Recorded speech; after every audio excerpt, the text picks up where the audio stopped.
मंठा बसस्थानकावर अवैध रिक्षांचा विळखा, बस वाहतुकीला अडथळा, प्रवाशांच्या सुरक्षिततेचा प्रश्न ऐरणीवर.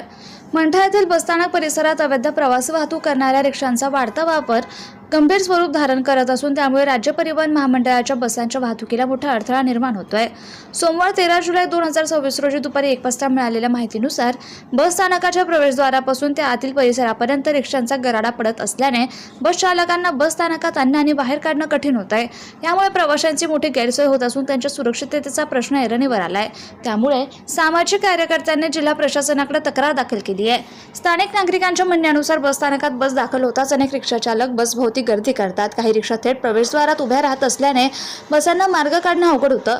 अनेकदा बस चालकांना वाहने थांबवून रिक्षा बाजूला होण्याची प्रतीक्षा करावी लागते. त्यामुळे वाहतुकीचा खोळंबा होण्याबरोबरच अपघाताची शक्यता वाढतीये.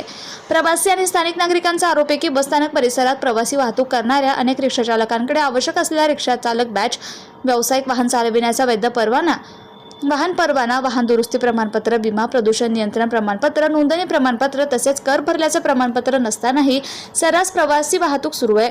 नियमांचं उल्लंघन सुरू असलेल्या या वाहतुकीमुळे प्रवाशांच्या सुरक्षिततेबाबत गंभीर प्रश्न निर्माण झाला आहे.